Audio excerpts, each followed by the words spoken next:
Bonsoir, Nabino, Toza Lelo na deuxième Facebook. Awa, donc, mbote.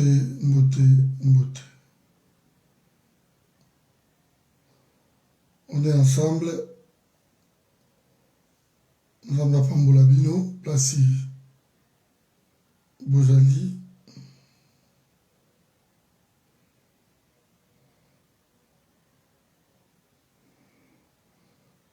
Bon dimanche, Nabino. Essayez de partager parce que il y a la côte à la première Facebook, mais image est invité. Bonsoir, maman Françoise. Bonsoir à tous. Donc, essayez de signaler, de partager que tout ça awa na deuxième Facebook. J'espère que vous l'entendez bien. J'espère en tout cas que vous me suivez. J'essaie de fermer ici. Voilà. J'espère vraiment que vous l'entendez. Donc, Chilombo dans ses œuvres, mais là, ici, nous toujours Mekako, Kosolola, Lobby. Qu'est-ce qui s'est passé? Voilà.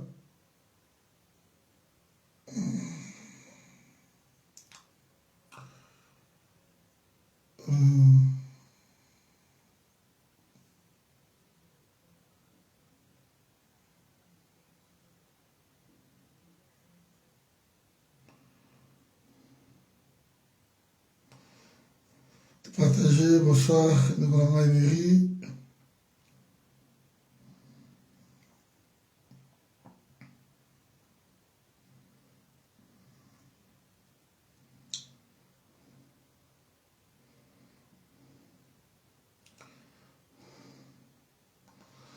Nazo Loba Moukema, moi lobby. Ce qui s'est passé, lobby, marche, Mona Kiango. Les marches moko vraiment les ala qui réussite marche à lobby. Il y a juste des questions qui nous dérangent. Pourquoi interdire marche oyo ba congolais bazako lelana bandeko na bango? Pourquoi l'interdire? Donc, je cherchais une raison. Il n'y en a pas. Il n'y en a pas une raison. Sinon, ceux qui vont commander yo quelque part et trop de marches contre la guerre, les amours nuisance moko, boye maman Petroni, yango moni. Maman surtout bazako kolelelo kowana, c'est déplorable en fait. Eza buzoba makasi. On va essayer de voir ça. Et puis on va parler de Willy Bakonga, le fameux Willy Bakonga, Awangani. Awangani Mamangamu, Libakonga Awangani Azana Congolais. Donc voilà. Azana Congolais. Qu'est-ce que vous voulez? Azana américain, donc au niveau de Bani. Et voilà.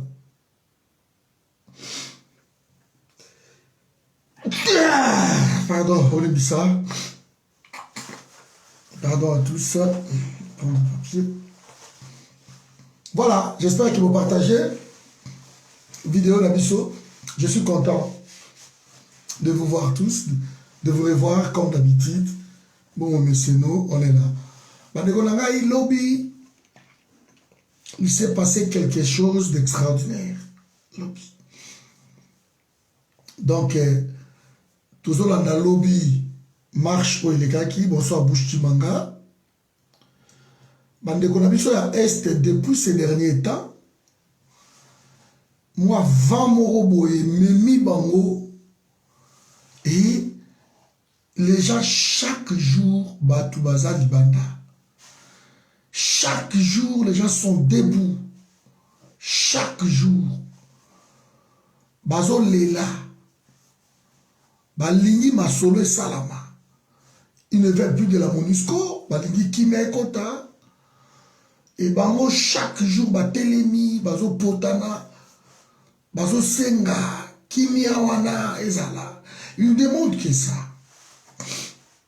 Alors, depuis toujours, ces gens-là réclament à Félix Tshisekedi que tu nous avais promis que Okoya Kotoyo, Oza président, Yaka, normalement, promesse ou pas, un président, je dis bien, un président de la République, quand on tue quelque part, tu n'es pas obligé, il y a dans la bureau, climatisé, faire des discours et demander, moi, musique, moi, je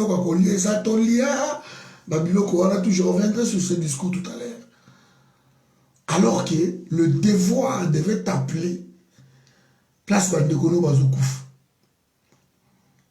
Mais ici, Félix lui-même a promis, lui-même avait prononcé, personne ne lui a demandé de dire quoi que ce soit. Lui-même, il a dit que bon, écoutez, voilà, je vais installer l'état-major, je viendrai avec vous. Il a promis. Alors, la promesse, c'est une dette. Il a même promis, il est allé trop loin de dire qu'il mourrait pour la paix et zonga. Alors, ce qu'on aussi promesse sur la koufi pour la paix, pour ce qu'on koufi l'élo, en tout cas, paix et zonga vraiment. Parce que accentuer moi babilo kouana. Déjà, ma promesse, c'est la yo moko lobi que koufa pour kimia et zonga. Koufa. Comme ça, qui n'est content? Parce qu'on reconnaît un homme par sa parole. Tu as promis au Zomakuna, tu as promis au installer état de droit, tu as promis au installer, comment je vais dire, l'état-major, et tu as promis par-dessus tout que tu mourrais, si tu veux, pour l'état de droit et Zonga. Mais vas-y, meurs. Putain de raison. Mais beaucoup font la chasse que ne kuna na este. Comme ça, ceux qui t'ont mis au koufi kuna, bah pour la gravité à Makambouango, que non, le président de la République, quand même, a koufi na este. Et vous avez un scandale, et acte na yo salutaire wana. Il y a beaucoup fa na este, et vous avez sa kimia na Congo. Et ça va Éthiopie. Nazolanda, moi, Christian Bossembalobi, président de la République, je sais comment au Lingaka, Congo, comment tu aimes le Congo, comment tu aimes les Congolais, mais qu'aucun des STT, monsieur le président. Ça, c'est Christian Bossembé dans ses œuvres.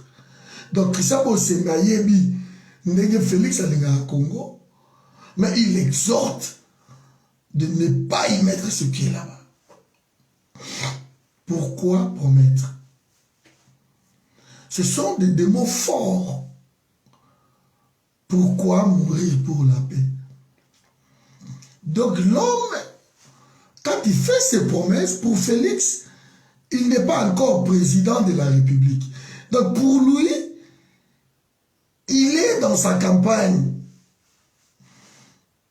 Parce que des promesses comme ça, il sait que le président est dans la campagne. Et il continue à promettre. Ça ne passerait pas. Là où les gens meurent, on n'a pas besoin de promesses. Là où les gens meurent, on n'a pas besoin de menaces. On a besoin des actions. On a besoin que Batou.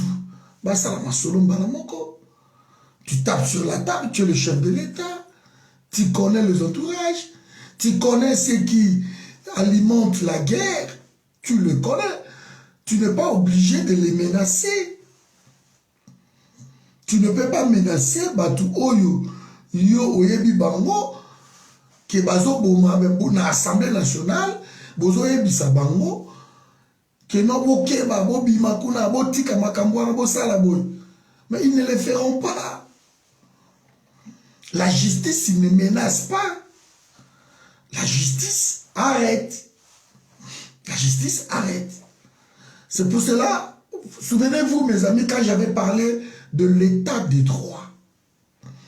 L'UDPS pour eux ou pour Félix, l'état des droits, c'est un slogan. On arrêterait même sa mère.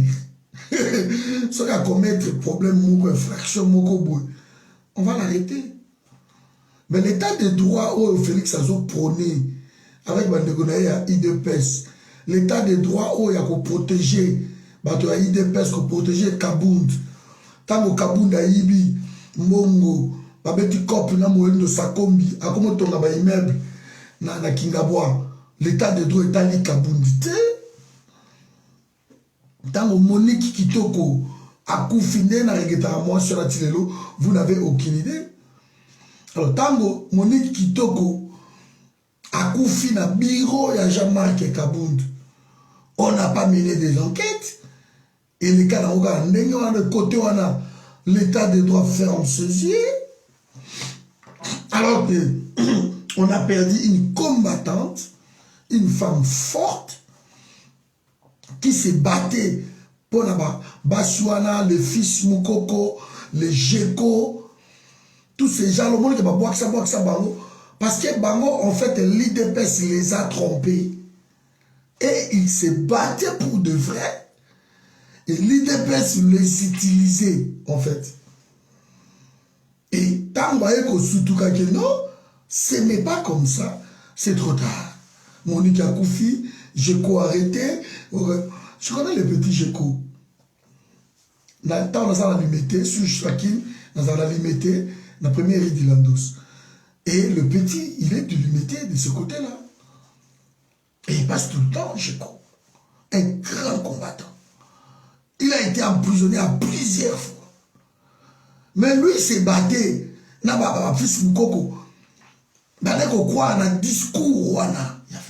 Il y avait ce qui dit. La force du progrès, c'est vous, c'est vous, c'est vous. Et il croyait dans ça. Mais maintenant, c'est normal,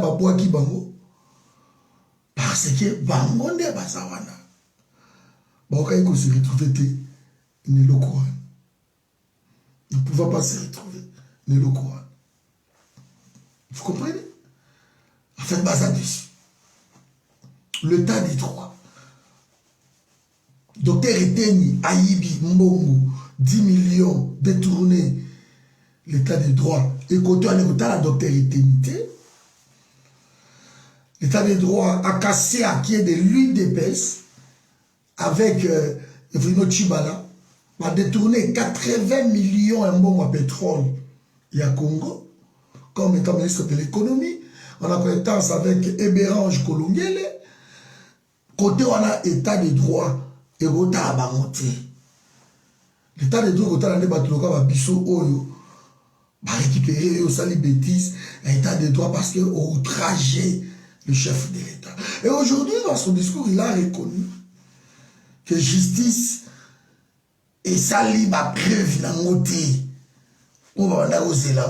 Maintenant, vous qui parlez tout le temps que justice aujourd'hui, votre gourou vient de le reconnaître que la justice n'a pas fait son travail, n'est fallait salama. Ils ont toujours un problème et que peuple la zone d'Imango toujours. Et ça toujours dans le doute. Ce n'est pas moi, c'est le discours de Félix Tamazala qui lobby na député. Mais je reviendrai après. Alors, je ferme une parenthèse. Quand vous baignez Ezolela, Kinshasa, tous en a besoin d'abino, Congo, tous en a besoin d'abino, Bolamuka. Personne a prêté attention. Na mbela ya bandeko wana ba okufu. Ituri. Personne, côte de quoi ça ko sasa. Président ça va promettre bango. bokomona makambo kosala bokomona riposte na biso foudroyante lelo babomi susu bato ebele depuis Uhuru Kenyatta alekaki babomi bato. Vous avez l'armée là, vous ne voulez pas l'utiliser, mais vous payez la facture des armées étrangères parce que j'attends encore que Tanzanie aussi viendrait. Ce que j'entends. Je ne vais pas encore confirmer, mais j'attends encore. L'Angola était là. L'Angola peut si bons officiers, bamumoko, balobi ba en finir ni lokowana. Félix Asunoli Angola, avec aux nilotique na ba nilotique, on va rigoler. Ceux qui Kenya pour attaquer ba Rwandais, on va rigoler. Après ce sous ba Tanzanie les sous ba branche wana ba côté wana, ba bantu bazawana. Pour ne pas être sectaire, commitoriste, ba bantu sont là, l'Angola. Malobi, tozo si ça va solo à Boïbango. Quelle est la raison à Boïbango? Parce que ma pékissi, tika, parce que le réseau ne rigole pas. Alors, à Boxibango. À Kenya, à Kezanini, alors vous savez, ma meeting, qui va belé. Ça, c'est une autre histoire. Maintenant, en parlant comme ça, Mbele Kwei et pas moi Namboka, Fayoul. Et Fayoul doit faire appel. Alors, Bissonio s'auto fait Lamouka. Lamouka est en opposition. Lamouka est sali appel. Et le Bissonio s'auto. Bissonio s'auto. Tout ça là, Masolo a. Bon Lamouka. Bande de la bazo koufa. Tout ça la marche. Il y a soutien. Balobi bien. Il y a soutien, il y a solidarité. Naba negonabiso oyo baza kukufa. Normalement marche wana il fallait pas ça la muka parce qu'il faut qu'à mutumo kaka banda asa limbela, c'est tout. Mais en solidarité à bande negonabiso parce que est-ce que ça Congo il faut mutu nyoso à la muka. Et yokani na Congo mobiba balobi une partie ya biso ekufi nde balobaka toujours le boko mutu zoki mais makolo il fait même yango na hôpital monoko il faut loba et expliquer cause wana miso il faut mona mato il fait yoka mais le boko mutu zoki. De ceux qui membres mourent à un problème, nous surtout et très dans notre et la mouki bisasi moji et qui jambanda yo selinga et jao balamouki et basali babiloko wana. Jantiningo Bila a envoyé un de ses responsables à Benga Fayoulou à rassurer yé que marche vous la interdite. Bah là ça il y a déjà plus d'une semaine bah sport ils ont les gars bah to bah dini il faut bande qu'on a biso et il a appelé encore que ninga zaliwana to salani bah rassurer Fayoulou bah bi marche wana lokoza est et collé kanango. Ça c'est Martin Fayoulou qui parle lui-même. J'ai suivi son interview et pas maman Joël Combe, j'ai suivi interview à Yé na conférence de presse après marche Yé na Adolphe Mouzitou. Et les gens étaient rassurés. Et du jour au lendemain, donc la veille à marche, on n'appelle même pas l'intéressé parce que la constitution n'a bu sur le baga beaucoup informé par autorité. Mais il ne s'agit pas de l'autorisation. On informe, on ne demande pas l'autorisation. Et l'autorité prend acte ou pas. Mais ce que l'équipe déjà 2 jours, l'autorité va convoquer Binoté, c'est qu'il va prendre acte. Ça c'est la loi. Ça c'est la loi. Alors, il s'est passé que Et l'équipe dans vos petites semaines, l'équipe. Donc, on a pris acte. Par contre, il va sécuriser, tout. Ils ont parlé comme ça, le président Mafa. Et du coup, moi, je suis à la lobby, samedi, vendredi, je vais changer par les réseaux sociaux, sans notifier même la Mouka. Mais, le vin était déjà tué, il fallait le boire. Et Batou va répondre massivement. Non seulement la Kim, dans la province, c'est la Kim, moi, timide, mais les gens ont répondu. Les gens ont répondu. Marche Salemi Kitoko, Tango Fayoulou aïe, c'est par là, Angoumé, parce que Moussou, tu as déjà côté Kuna, la Chine populaire, côté Pakistan, Kuna, donc, à Kangi, ma base, ma face, quoi, à Zokita. Donc, ébullition. C'est quoi, et moi, je sais pourquoi ma bloqué qui a. Parce que Félix a oublié Matanga. Donc, il fallait qu'il y ait parce que il y a des cafos. Il y a des cafos. Pour population, beaucoup, il y a des bibézas qui terrible. Jean-Pierre Bemba, atindak même Kovo Ingila. Kovo Akendeki Okutana. Na ma fama nga ba beta ye na Faden House lobby. Abengani batuna ko beta ko tindika ba vidéo ezali. Je trouverai des vidéos dans la bino ezali. Jean-Pierre Bemba tindaki émissaire et pas ma femme. Yeah. Angoumé l'équipe ba policier. Ils ont reçu l'ordre. Yakoyebi sa Fayoulou ke Tika makama marcho to accompagner aux onga parce que negeto komona lelo boye solga obinio et egoinda la sas. Et on a expliqué à Fayoul comme ça. Ma femme dit mais non, ils ont solidarité. Non, non, ma vie rien. Pour les gens à mon boulot, président Tanzania Zoya, président Tanzania Oya naïe. Où est le problème? Oya naïe. Je dois prendre ma président Tanzanie. Na kotia vidéo ko mona vidéo ya Kovo Ingila na kotia la vidéo yango c'est promis. Na kotia la vidéo yango. Na bête na fa de House Bemba tindie ali kuta na mafa. Yeah. Nande ba okanga bat te Fayoulou pour réalité.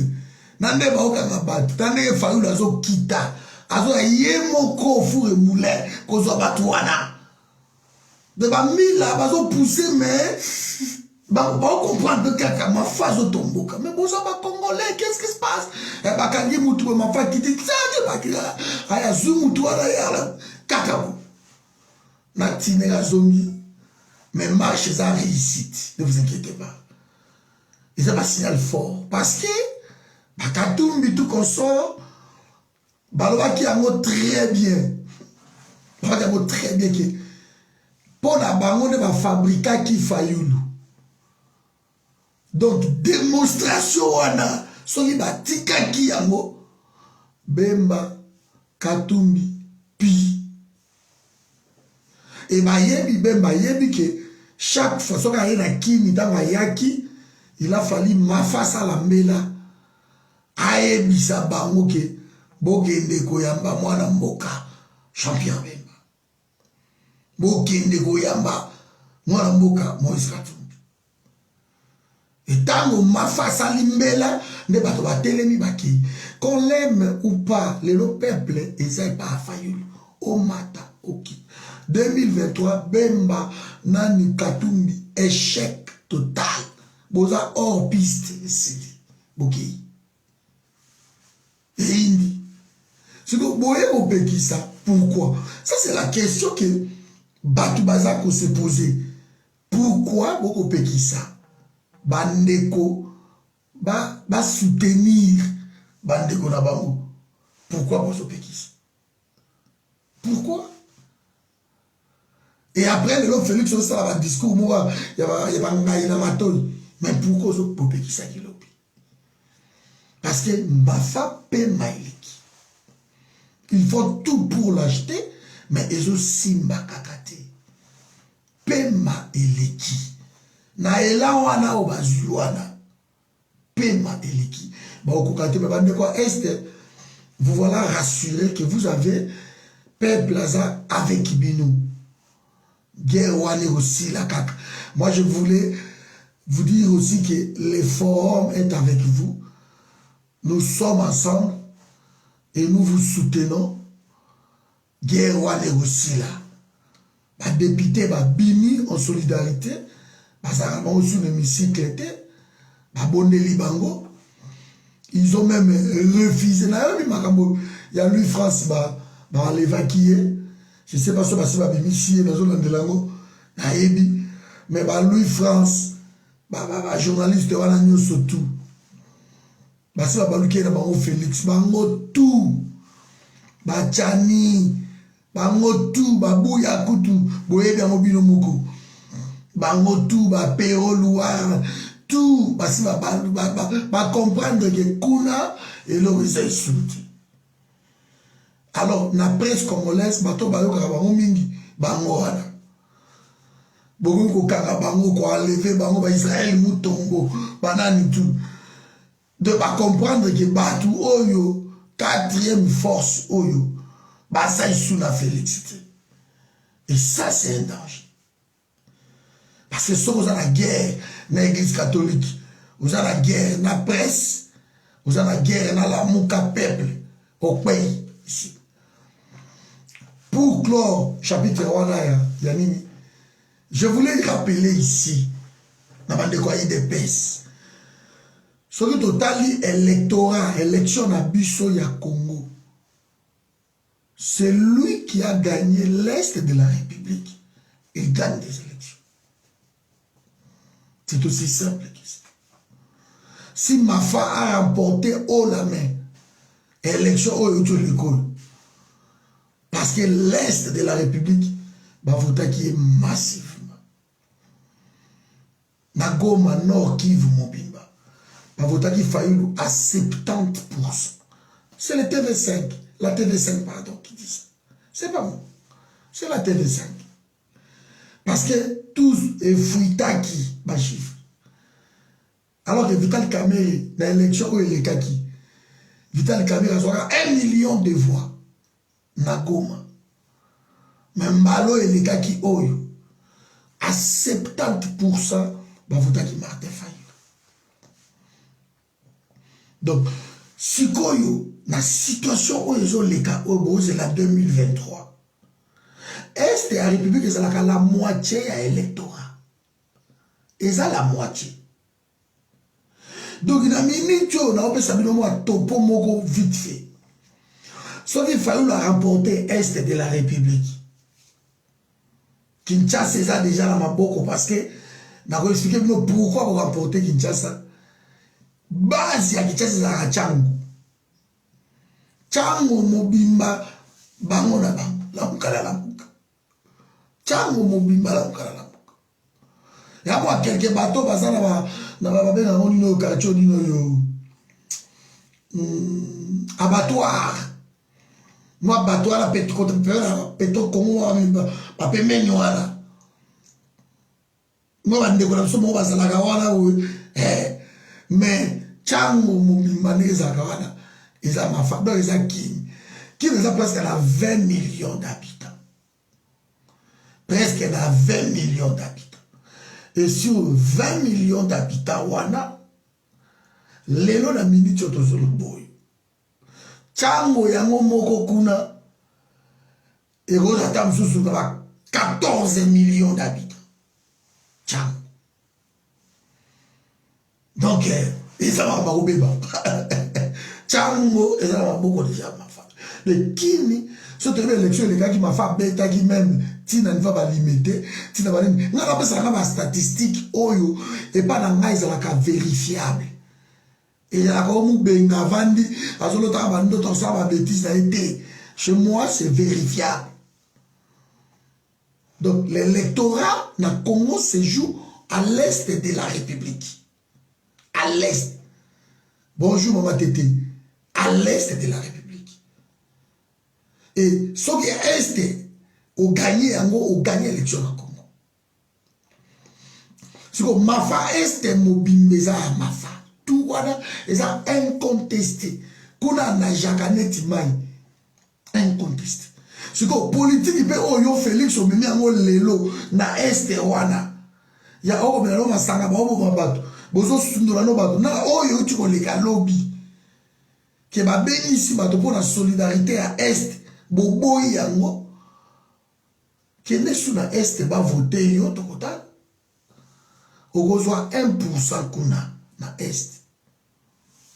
Moi quelques bandeko bavanda kuna bandeko ide peso bazaka kuna basala kuna nde bako voter mokozwe lokote. Siko so na sangisi est na zui Kinshasa ezaki Mafa botaki bino moko fayulu ti tableau etondi ti tableau ezongi waza écoute makamba kabila mais sikoyo souffrance eza na kini lelo tableau ekokoma soki 20 tours 20 lignes etondi après tokomona taso na 21e ligne tokomona Félix Mokia Mokia to bakoya mbalo donc babe afingi Félix makasi mais ngai na confirmer yango te pour la mona tani komba félicité na oki bakofinga moko Mokia tomboki ba matama minelo kolia ka fufu bukula mais je ne pense pas que ça Félix. Bon, je ne sais pas. Mais mbalo ya kosa. Si vous soyez ma phase, Bandundu, Bazaïr. C'est fini à remporter ma élection. C'est fini. Parce que le Kassai est à la moins d'électorat que Bandundu ya Ngumoko. Le Kassai. Surtout dans les sièges, ils sont répartis maintenant. Dans ce cas-là, nous avons calculé déjà après l'élection. De ce fait, ma femme a remporté ma place sur la Sibino a gagné. Mais, bon, il faut que ça ne soit pas qui s'engage, boyo mansinga mwambe. Kuna mafa kangangu bokraka. Et ça, parmi ma professeur et vota qui est dans nenge ya mukete. Ya nenge ya mukete. Sur la base qui c'est les sous-provinces orientales. Moboulou. Bon, moi, je quitte l'Équateur. Pour l'Équateur, je vous le promets. Tu vas battre campagne l'Équateur pour Martin Fayoul. Moi, je m'engage. Tu vas pour l'Équateur, ou pour Mafa. Ben, Baloga, vous sangani na Félix. Vous partager bilan pour eba. Non, il déjà ça ici, non? Mouton nanoyo. Augustin Kabouya. Augustin Kabouya lobi ke toko kabola bila na bino Katumbi malga répondre na bi toko kabola bila Équateur toko battre campagne pour la Martin Fayoul argument et c'est sûr ya kolukata yango wana bobo mimbo kana Félix bokende ko zo mbongo na bino bobo sani peuple point ba ba voter bino te be ba passer ko na mbongo va voter dans Jean Luciabous et aussi matin. Donc, échec cuisant. Électorat malo est à la carte. C'est qu'on travaillerait peut-être côté diplomatie internationale. Et là, si vous comprenez le lobby, être trop radical à l'international aux pouvoirs dire. Alors il faut travailler de ce côté-là. Diplomatie internationale. Qui les salamandres dans le monde, ils ont ce qui côté à l'international et simbi ingit. Côté à la musique, à Rosola Kitoko.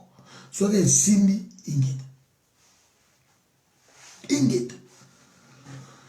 Parce qu'on peut remporter les élections, mais l'impérium, ils ont vraiment nous de baerero eleki oyo na obeta no banzu musela na quantité mais tant que nous kuta na Italie to solo laki baerero eleki oyo eleka isuti Et les gars insultent. Ceux qui te travaillaient bien. Ma face aux mais je voulais vous dire ceci. Fayou, le temps que le président élu, a coquille jamais côté n'a pas place à Mindouki. Jamais. Oubliez ça. Ce n'est pas le rôle d'un président. A dit n'a pas besoin de Mindouki Bokende Koboma. Ne bande comme ça dans la bango. Oh ne babima Kiboye. Il fallait dire d'abord qu'on va faire le soulèvement populaire. Non. Non. Et qu'on s'y battait. Donc, il faut que non, Kagame a kovanda bazala to kende musclé o ke tam suba ko bois qui sa Kagame ava badati wana et à Congo Félix Tshisekedi mayele n'a récupéré leadership ya région soit zali mayele le soit benga ki ba solo laki les pays oyo mokili za ngo besoin za Rwanda te eza Congo. Si vous avez récupérer le leadership du Congo, parce qu'il y a un mythe qui n'a pas le c'est bon, tout ça est l'autre côté, c'est ça, et l'autre côté. À continuer, mais ce qui fait mal, c'est qui fait que Maïe l'a dit, on a récupéré le leadership régional. Et ça, que soit le solo. Et le solo, c'est tellement simple. Dans les guerres étaient. Tout est comme pourquoi. On a expliqué Bino, je crois, dans la vidéo, il a dit pourquoi bon, l'infrastructure est athée, banité. Ma type va contrat dans le bango, je ne veux plus répéter parce que c'est simple. C'est simple.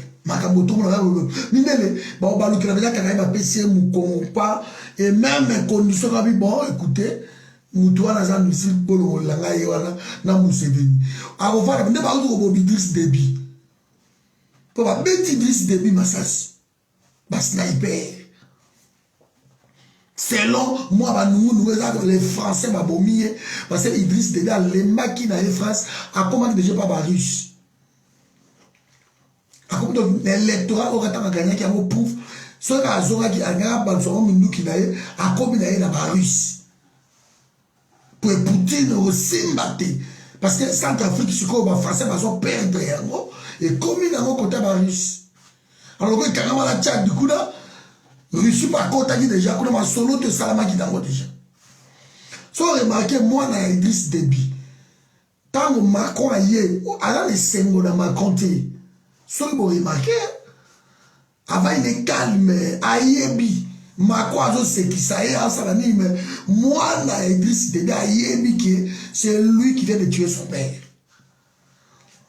Dans le cadre de la diplomatie, ayambi écrit pour ne pas, et ça là, scandale, mon diplomatique. Mais aïebi, garçon, là, va calme, na analyser l'image de garçon, là. Na analyser les gars, ayambi, Macron, Barcelone, il colle comme ça. J'ai compris que, et à moi, mon boulot. Et à moi, mon boulot, mais Tokoyok. Idriss Déby m'a sauvé si Bokoyok. Tchad a basculé dans le côté Russie. France a perdre mouké Afrique. Et a perdre rien. Parce que Mali, déjà, les Mali, on a déjà. Dans ma bendao, bango déjà, c'est la kei na bango déjà, c'est la kei.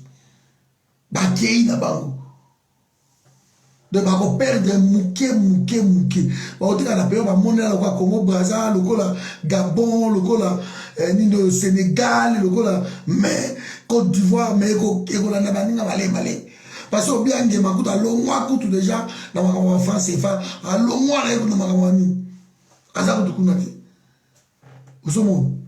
Donc il faut avancer comme ça. Alors les solos sont déjà propres.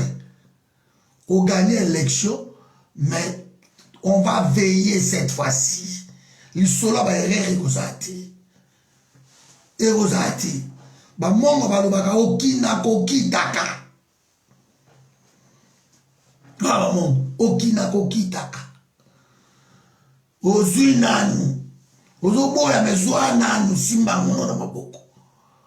Et on continue les négociations, mais aussi nanu. Et ce qui va se passer cette fois-ci. De chapitre 1, moi je vous demande, et je dis à tous ces gens-là qui disent que non, on ne fait pas les élections dans le pays où ils ont occupé. Je suis peut-être tout à fait d'accord avec vous. Mais tu peux profiter de l'élection, on a pu faire. Ce qui fait que ça qui vous oubate, mais le autre a tout cherché de zoom. Ce qui m'a fait avant qui peut asseoir, mais le autre cherché de zoom. Félix a salé Bouzoba, a salé le Coran. Mais bon, mon île est dérangé le pays. Donc on peut dire que tu as l'élection dans un pays où ils ont occupé. Oui, mais il faut nous donner d'autres pistes. Il faut nous donner d'autres pistes. Parce que, bon, Maragno, Kara, nous étions aussi mis. Tous les locaux, mon côté, je vous avais expliqué ici comment ces gens-là nous orientent dans le combat d'Abisso. Ce n'est pas si tu as dit Hollande au côté. Ce n'est pas si tu as des dialogues, tu as Hollande dialogue. Ce n'est pas si tu as dit ça la Congo. Au dialogue était, tu as dit que ça la dialogue n'a pas. De tout ce que ces gens-là nous amènent, nous obéissons parce que ici, la diaspora n'est pas organisée. Il faut dire les choses telles qu'elles sont. La diaspora n'est pas organisée. Donc, il n'y a pas un contrepoids au bas du Sabatoire. Il n'y en a pas. Et comme il n'y en a pas un contrepoids, donc la diaspora, bien qu'ils aient ma casse, mais ils ont subi ma décision là-bas. Parce que pendant 7 ans, tout sangana, bolingati. Non, parce que à côté de nos combats, on va réussir pour être dans la vie. Et aussi, na genre ya combat oyo, et aussi, donc l'exa air na biso na koloba, ba mingoke au kauka, bandeko ba obaye. Il faut tout sangana, tout ça la contrepoids. En 2023, ba lobi élection, attends, oublié trop qu'elle était la pays occupée, aux en a choisi. Parce que tu représentes rien. De tout ça, la sagesse, il y a Mobola. Aux assages, vous avez les logos terrain monde. Nous allons subir. Ce n'est pas une concertation, ce n'est pas une concertation. Ce n'est pas un pouvoir. Tout ça, l'action de ça, là, on va empêcher Mango, Mayo Kabisu. Action que vous allez dire. Action que vous allez dire. Alors, le gars, Fayoulou, Bazo Bunda sur le terrain, on a qui lobby ma solo. Sur le terrain, on n'a pas d'autre choix. Il faut utiliser ce qu'on fait, le temps qu'il y a. Parce que quand tu es il y a moi ici. Tu as mort, il y a vieux H. Vieux Mandakou, tu as des ordres que tu m'as. Ça, c'est la diaspora. Les aboyés, les aboyés. Alors, quand on a dit que c'est à la veille, on a connu tout le monde. Donc, diaspora, ça n'est pas.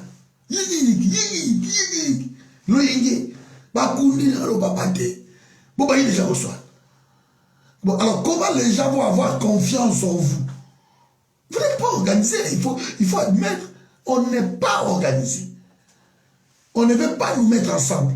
On ne veut pas mettre nos égaux. Bref, la diaspora, nous n'aimons pas le Congo. Nous n'aimons pas le Congo. Mais nous aimons être des stars, nous aimons être des, voilà, des gens qui vont te parler, nous aimons ça. Parce que nous aimions vraiment le Congo. Tu as écouté du dénominateur commun et la libération à Congo. Qu'est-ce que nous faisons? Alors, retrouvons-nous à la terre endroit. Mais ce qui est tant qu'on a une idée, initiative qui est bon, diaspora, tous les telle date, la possible, pour répondre à la monde. Allez, nous continuer la vidéo. Tolingi ba combat intelligent, tolingi te combat mo konja la kate, Patrick qui fait ça là, collabo, et il me combat toujours pour ça. Et pourtant on a clean, na combat cause scandale moroté, na ça clean. Mais bango bato ba bunsanga la ka ba scandale, ba yaki mbongo boy, ba bundaki boy, ba donc tala ba konzi boy, ba ça la kaka bango. Mais ba lingi te toi ça. C'est ça.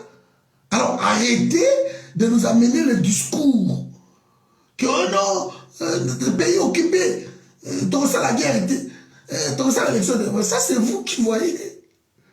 Ça c'est vous qui voyez. Alors le pays est occupé. Je suis tout à fait d'accord avec toi. Mais quelle est le piste des solutions? Quelle est la sortie de qui? Il y a là-bas. Sans organisation, nous ne réussirons pas. Et là, personne ne peut me dire quoi que ce soit. Quand nous ne sommes pas organisés, ceux qui portent les attaques, il n'y a pas une adresse. Si tu n'as pas il n'y en a pas. Diaspora, ça l'échec pour ça. Et ça l'échec pour ça. Préparez-vous pour soutenir Fayoum en 2023. Il n'y a pas d'autre solution. Il n'y a pas d'autre solution. Bonsoir la grande sœur la Colette. Il n'y en a pas d'autre solution. Il y a un discours où on a dit que non, le pays occupé, l'élection, il faut qu'on pose des questions. Pays occupé, l'élection, quelle est la solution? Après, la solution, c'est un soulèvement populaire. Alors, il y a un soulèvement populaire, tout ça, comment? Il faut que ce soit ma piste. Parce que le soulèvement populaire, ça part de l'intérieur. Intérieur, vous allez avoir un Nikuna. Bazar n'a pas quitté l'intérieur. Soulèvement populaire, ils ont fait un Minduki. Ils ont fait un Massa, c'est comme une guérilla urbaine. Ils ont fait un Milangi. Ils ont fait un essence, un pétrole, un mazout. Ils ont fait un point focaux. Ils ont fait un bébé, un bilamba. Ils ont fait un nini. Ils ont fait un bébé. Soulèvement populaire, bref, demande de l'argent. Wapi caisse national ou bien caisse à diaspora, autre mbongo pour préparer sur les exatés. Exaté. Donc moi je suis clair, moi je suis clair. Exaté. Il n'y a pas tout ça. Alors, qu'est-ce que vous rêvez de quoi? Nous colonzamba, ok, c'est bon. Non, il faut arrêter. Il y a un moment où il y a un pépé. Après l'objet, à son lignère. Il a essoufflé. Nous avons besoin de souffler parce que qu'est-ce que nous voulons? Qu'est-ce que nous voulons? Donc, Nanzela Oyo, bazo me mabi sur l'élection, et ko salama. Bon, madame, quitter aux anamo. Tout ça, là, beaucoup continuer à faire un discours, voilà. Non, parce que l'élection, non, parce que l'élection, dans le pays occupé, tu vois qu'il y a une élection, et pour la réalité, après 2023, tu vois qu'il y a le même discours, 2028. Alors qu'il faut une émanation, il y a peuple. Ce qui veut te le dire, ok, dans la diaspora, tu as une structure, il y a bien. Parce que les gens ressemblent à Minduki, il faut cesser de rêver. Bato bakote que la bino Minduki, eza bato wana tozo combat, bozo Minduki te. Seule solution où est pétisser bato, eza ba na guérillage urbaine sous forme ya IBK, ya moto et décourageant qui Laurent Babo, assassinat ciblé sur le terrain. Je suis clair. Assassinat, j'aimerais que Moutoaz en face n'a approuvé les compteurs comme l'autre. Il n'y a plus de fiction, ça suffit. Ma rêve, ma fiction, ma bilocorana, ça suffit. Maintenant, il faut que la réalité que la diaspora ici, nous ne proposons rien que des vidéos. Point barre. Alors, constituons-nous en force. Moi, je réfléchis. Comment est-ce possible, bato oyo, baye kosala bakambola bango na Genève, et biso diaspora toza awa, vi ba marche, ba makambo tosala bani, et ba bengisi biso atate. Donc, il y a un titre personnel. Qu'est-ce que vous voulez? Tout ça, quand même, intellectuel. Hein? Baye na brenne l'aller à personne. Baye na Genval à tout ça, rien. Rien, jusqu'à ce que Delis s'examine. Déclaration dans la Nobago, il a raison. Dans la télévision, mais il a raison. Delis s'examine, mais écoutez la diaspora. Tout le monde invite la diaspora à la table. Après, non, bango, on a bango, ça, marche, sitting, nini, awa, de tout sur la awa, ils ont place là-bas, clair comme ça dans la Belgique. Parce que nous ne pesons pas. Mais ce qui est qu'on pèse, à quoi on va le tu regardes à la table. Mais ce qui est là, qui est la forum, Kaka bango bazo batini na ona sima awa moni basombi forum c'est fini tekami engeza ndenge wana engeza ndenge soki kenga na kendeki te soki CCD pas kendeki CCD soki pare quoi kendeki engeza la ndenge wana. Toute guerre finit toujours par une table de négociation. C'est là que c'est sa guerre. C'est que biso la diaspora mais revenons maintenant à la table de négociation. Parce que Félix est en train de jouer. Est en train de jouer. Bonsoir, il est là. Est en train de jouer. Nous voyons, il n'a plus le temps. Pour investir le gouvernement, il y a la majorité. Confortable, hein? Mais il faut négocier, il faut négocier, il faut négocier, il faut négocier. Donc il y a quelque chose qui ne va pas. Hein? Majorité à Félix soit déjà tellement fragile. Je vous avais dit que au Kabouana, tellement fragile. Député va boy quoi investir Félix. Après le discours à Félix, alors le chef de l'État ça na volonté wana tozomona mais na pratique ils ont comme sous. Beaucoup trompé tout venez en fait. Donc marche à lobby ils ont réussite mais c'est une erreur grave ils ont conseiller Félix Mabé qui a qui ça marche wana.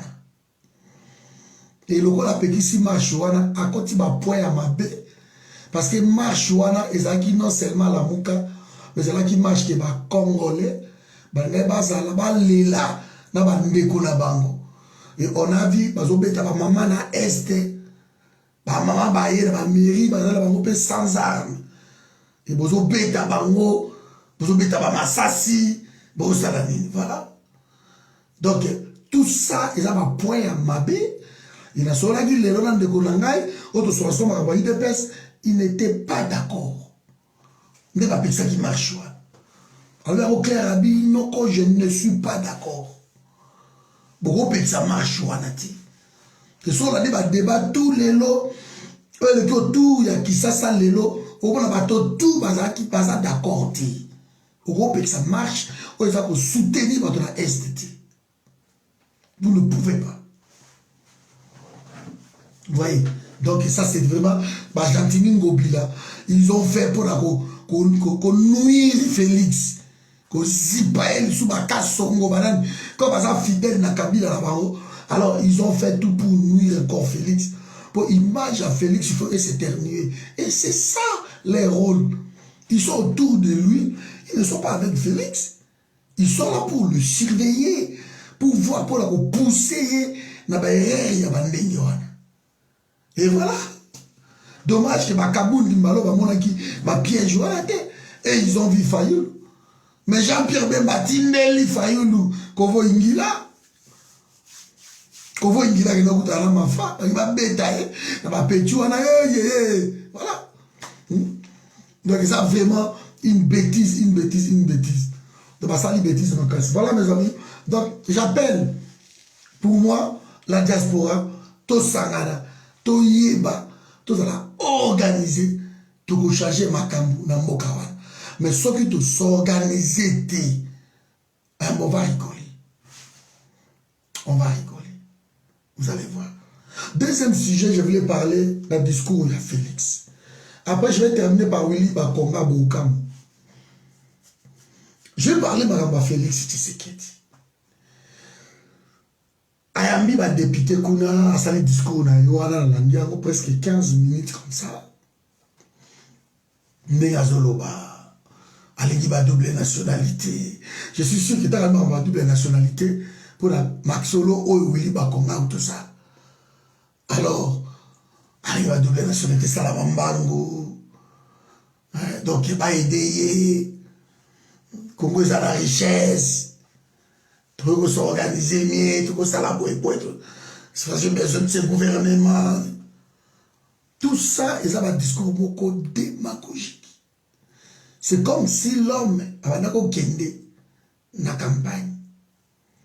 campagne en 2023 boy ça Félix ebandi na noté ba discours wana ya makelele da matoi toyoki ango tellement c'est séduisant sur le mais les fonds il y a rien, il y a rien sur le fond. Il lui reste 18 mois Félix, 18 mois. Il croit faire le miracle en 18 mois. C'est pratiquement impossible. Peut-être il y aurait des signes. Mais je vous avais parlé ici de quelque chose. Nabaki justice wana même ou te koka qui koede Félix. Pour au cordon yo au critiquera au pesara ma solution. Je vous avais dit. Nabi soki Félix Aliniaz à la réélu ou bien Azi Babatomo Missou, c'était du côté de la justice. Parce que chantier est très yango. Mais yemoko lelo à reconnaître que justice wana et sali bouzoba. Alors des sali changement mon côté au bato alay kozela yango. Ça c'est lui-même. Et ça n'a discours et ça wana. Au cordon nate discours et ça wana. Yemoko alo bien discours wana et sali et ça wana mire ngai donc beaucoup Hollanda. Parce que justice est bomi Félix. Donc, le coup la Félix a perdu. Makambo ya justice, c'est terminé. En réussite. Déjà, il ne faut pas investir gouvernement. Ça prend du temps. Comme lundi, c'était jeudi, vendredi, lundi. Ok. Admettons que lundi, on va investir gouvernement. Parce que tout ça, la surprise. Déjà, les autres députés, il y a Ituri, il y a Esther, ça la bangote la carte. Et les députés presque, surtout 103, je crois, il y a FCC.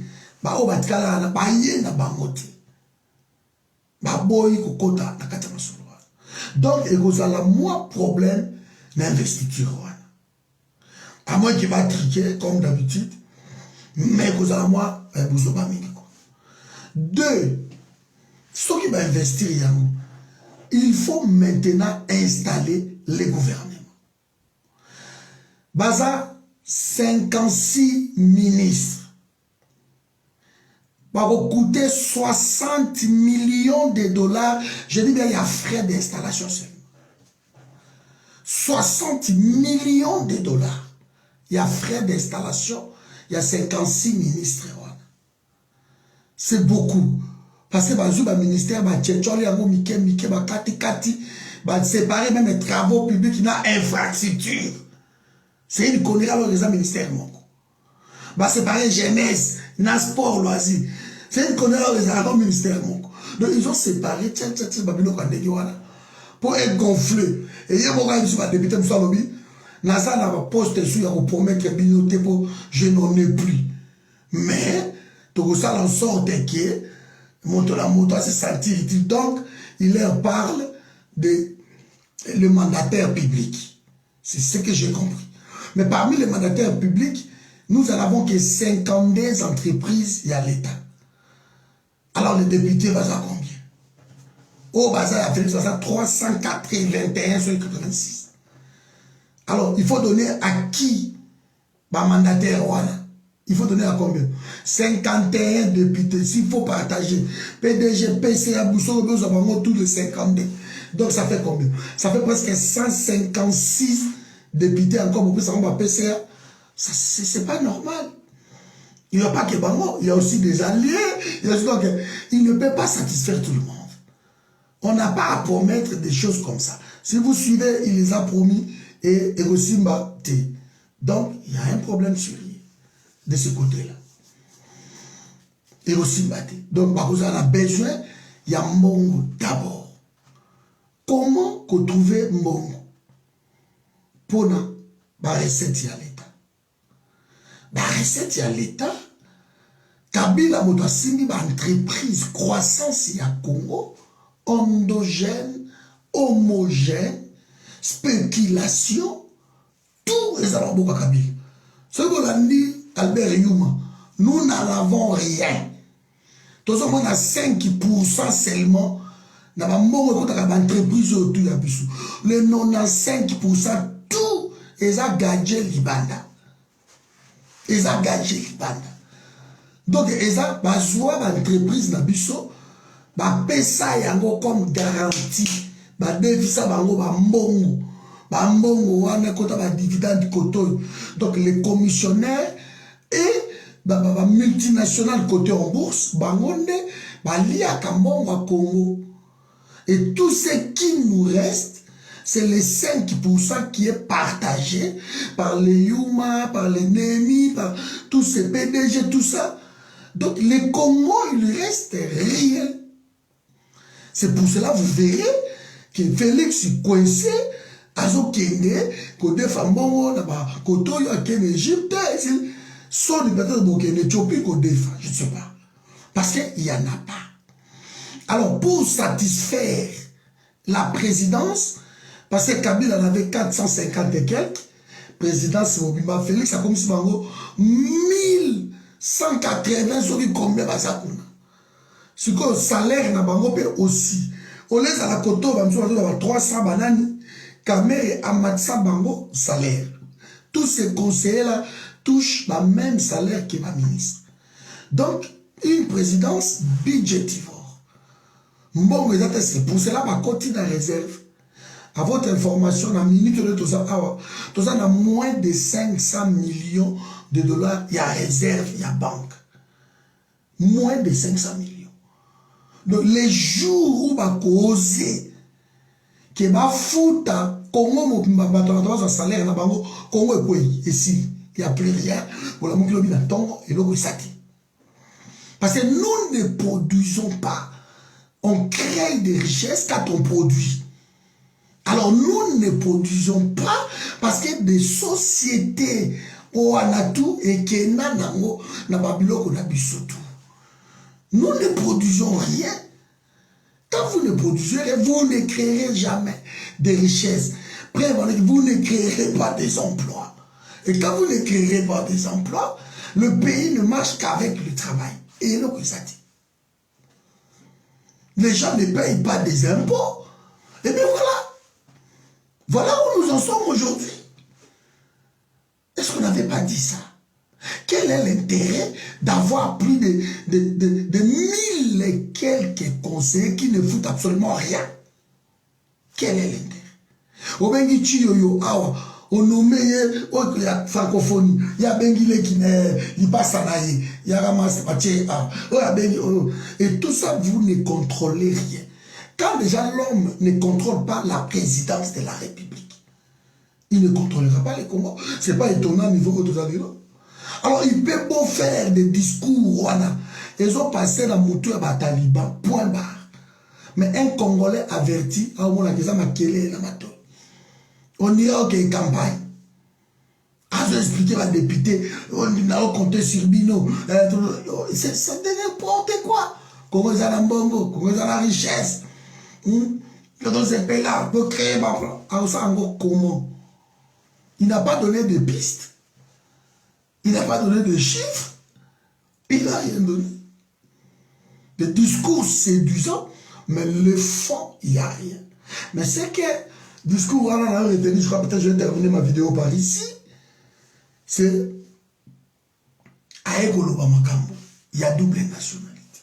Déjà, la facilité, les Congolais, les visa, l'aéroport, la frontière, bref, et les députés vont accélérer les Cameroun. Il y a double nationalité.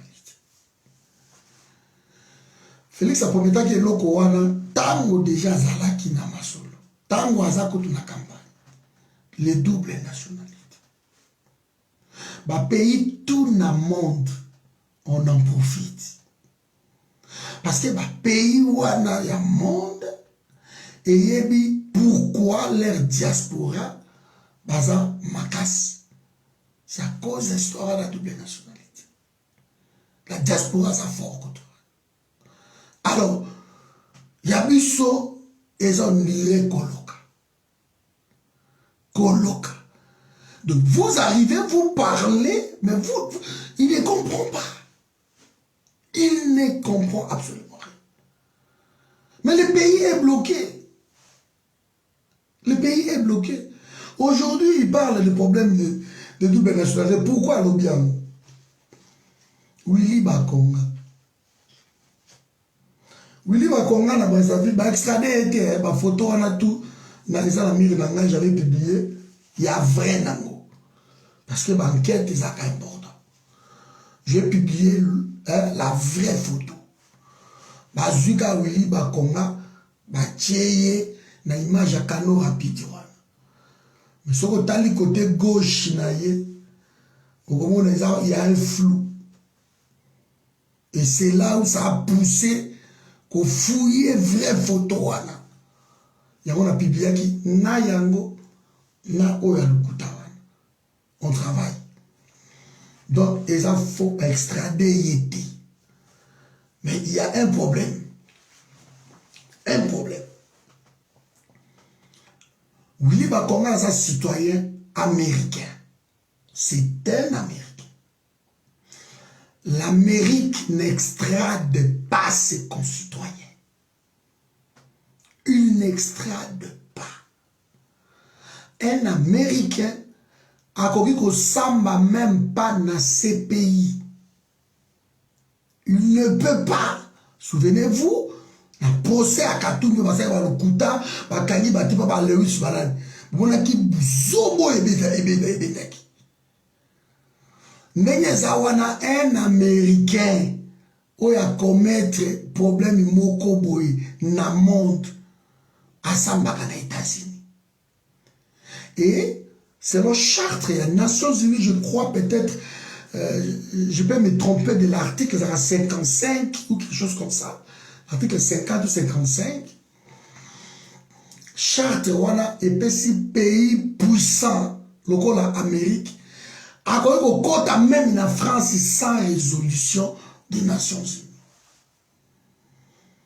Donc Amérique a au Yana Congo, a Willy Bakonga na tribunal sans que ça passe par une résolution des Nations Unies. Charte des Nations Unies et pesa pays wana ningisa wana parce que c'est le pays puissant de la planète. Et attaque qui est puissant a le droit. Il y a kokota koya kozwa moto. Alors Fatou Bensouda a essayé procureur il y a ces pays. Ameki oh non Malamoko Donald Trump. Aïe Abinale yo Fatou Bensouda. Oja suma kono rati. C'est fini. Okonyata makolo na yo te. Marc Pompeo a récupéré missile pa. Allez bon on l'a. Fatou Bensouda va soutenir dans ces pays. Donc États-Unis qu'on les veille ou pas, c'est le pays le plus puissant de la planète. Et les États-Unis a dit aucun ressortissant. Il y a Amérique. Sauf que oui, na carte de séjour à Koki, qu'on a extradé na Congo. Mais apparemment, il est américain. Et ce qui est américain, bon revêté qui va extrader. Officier, il y a ambassade.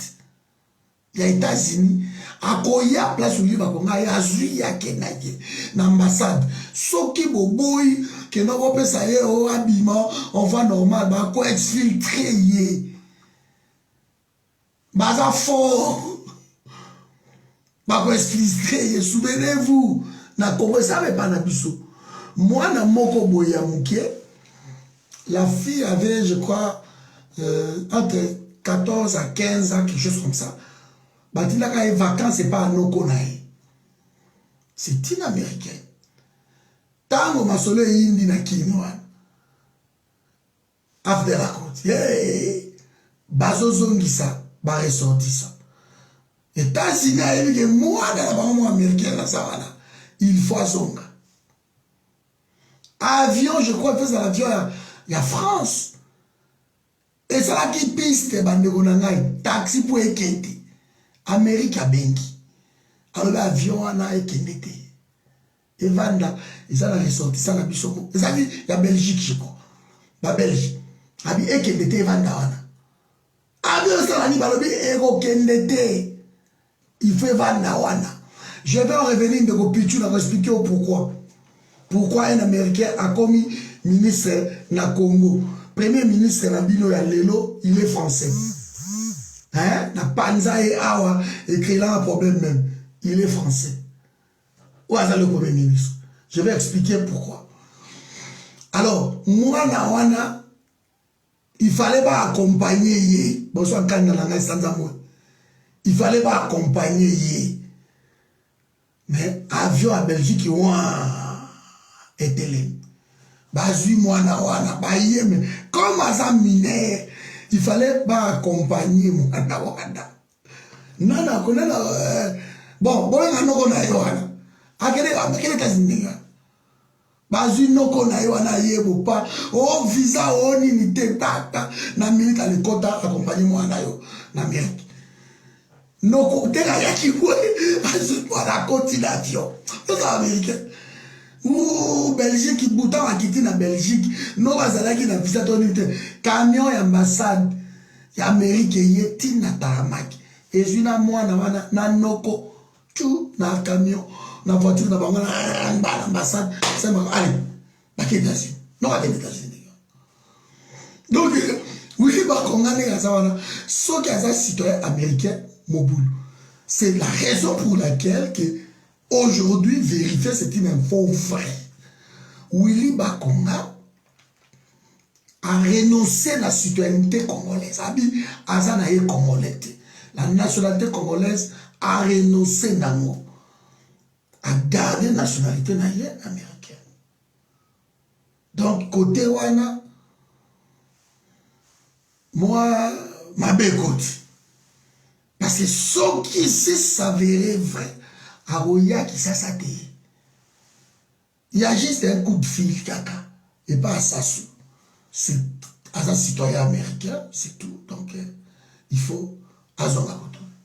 Et si ça soit à cause d'un risque, il y a quoi estrader, Willy Bakonga, tu ne peux pas. Tu ne peux pas. Parce que l'Amérique a un accord mogoté dans le pays. Il y a un mogoté.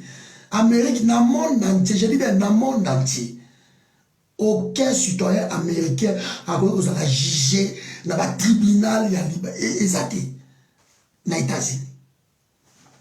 Et c'est ce qui arrive. Donc, vous m'avez dit que ce Willy Bakonga est américain et que c'est venu dans la ça te bon monité. Donc, il ne faut pas rêver. C'est pour cela que Félix parlait aujourd'hui, doit accélérer, double nationalité, Makabotou justice, bon, ça de l'autre côté, il les a incriminés aujourd'hui. Mais c'est aussi simple que ça. Mais la question qui est de quoi vous posez, Constitution la biche par son article 10. Je crois l'alinéa 2. Et on veut bien que nationalité, la biso, les alliés 1 et inclusif. Tant que va voter dans nos doubles nationalités de na Congo. Donc, Willy Bakonga, José Makila, parce qu'il n'y a pas de gens qui sont aux États-Unis, Nicolo. Apparemment, Azapé va te côté. Sensa, Onanoyo, Olenganko, Yaza Allemand. Premier ministre de nous sommes c'est un Belge. Baza ane belé ba Belge na kati ya gouvernement. Ba français, ba hongrois, ba nani.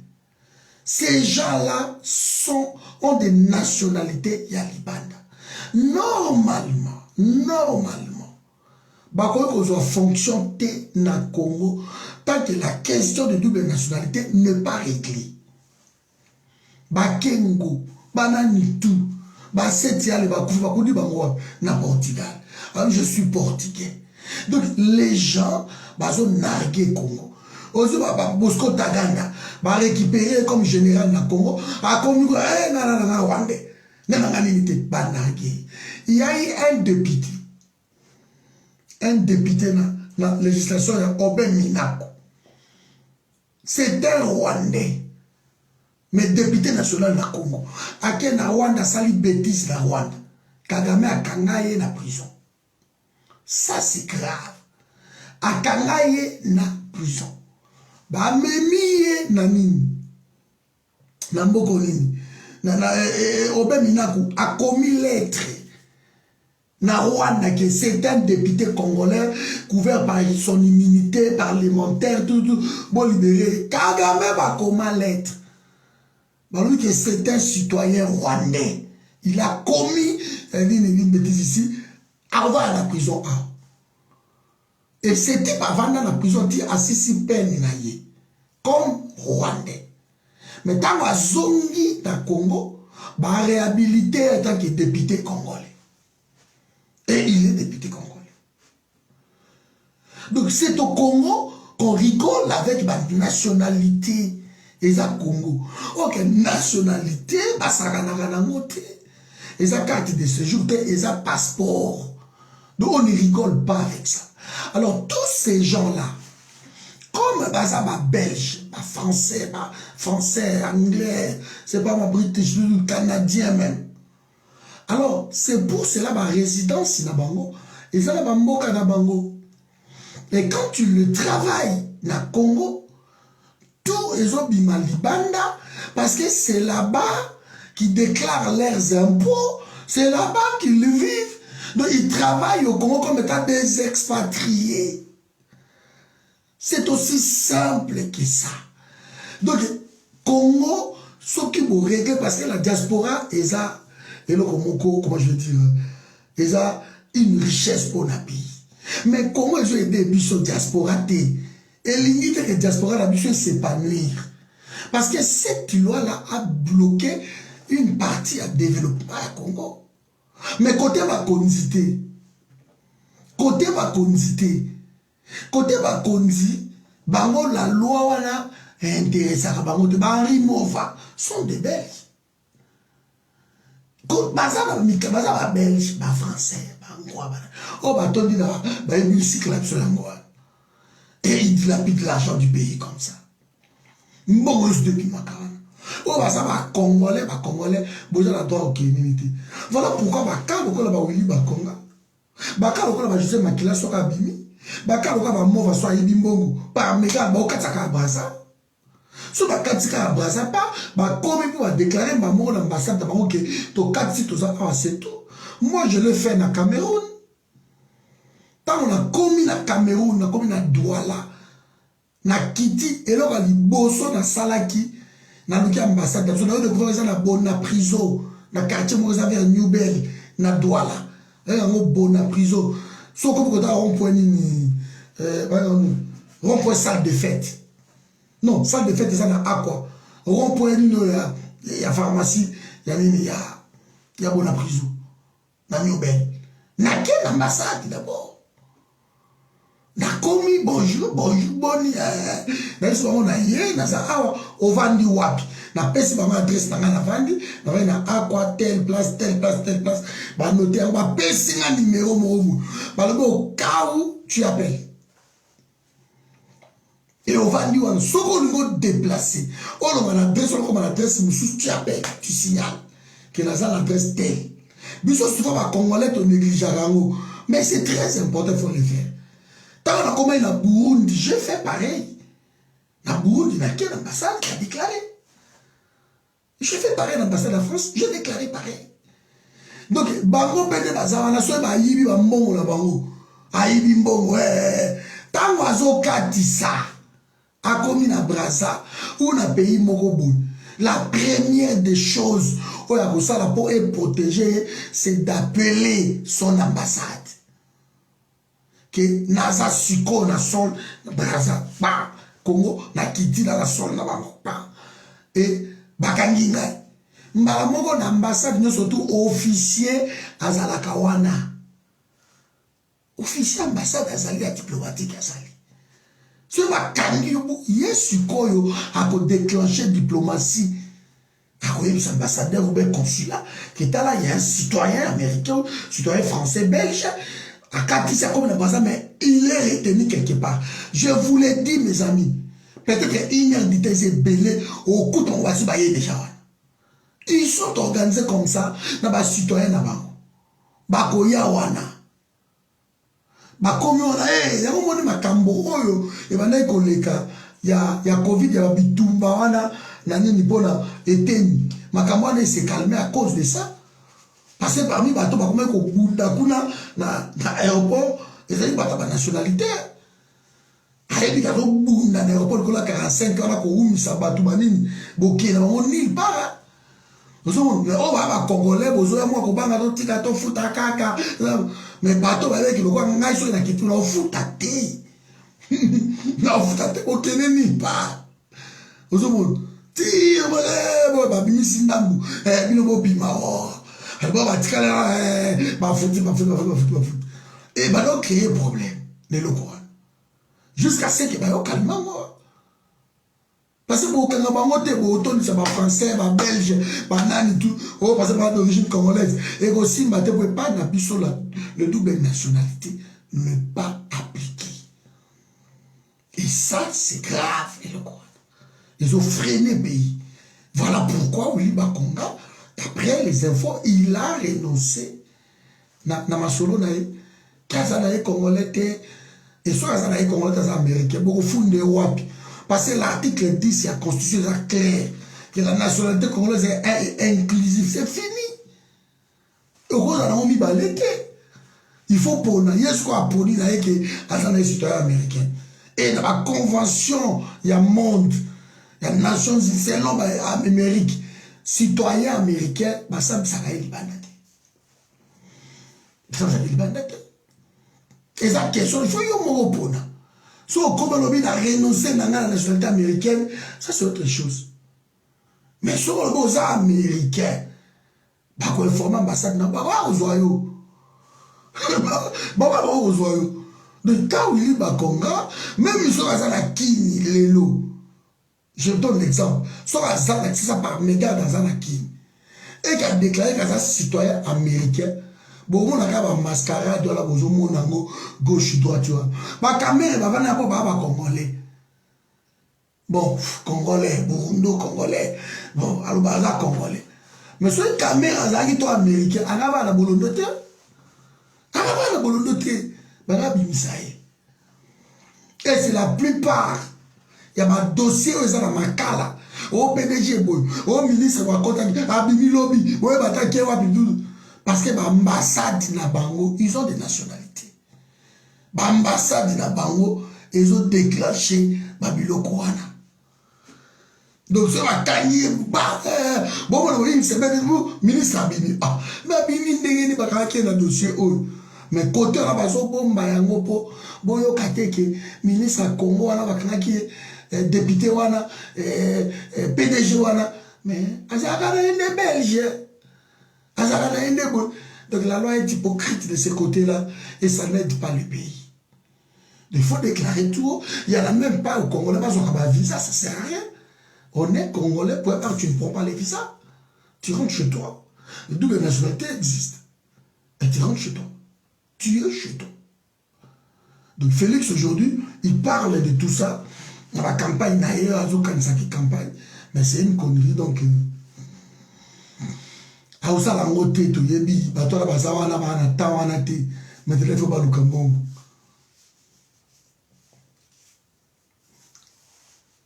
Bon, ouais, ceux qui l'ont voté en gros, Naka Willy Bakonga, et Nezala Negeni.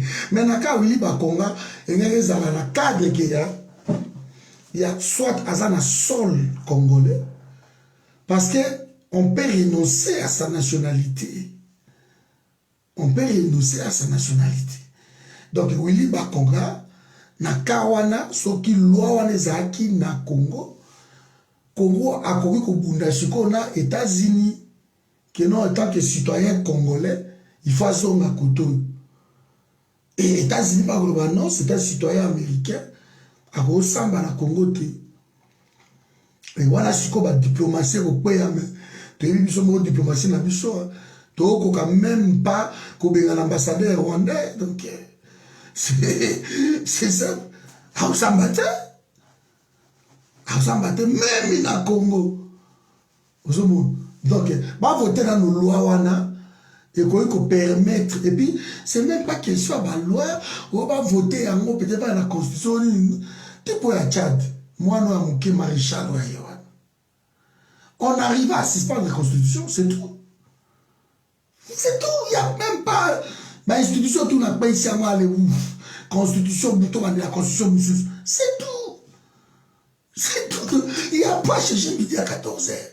En Afrique, tu dois être un peu dictateur. Et ça, c'est notre mode de vivre, l'Africratie. Je vous avais dit, je suis en train d'écrire un livre sur l'Africratie. Pouvoir, ça ne s'exporte pas.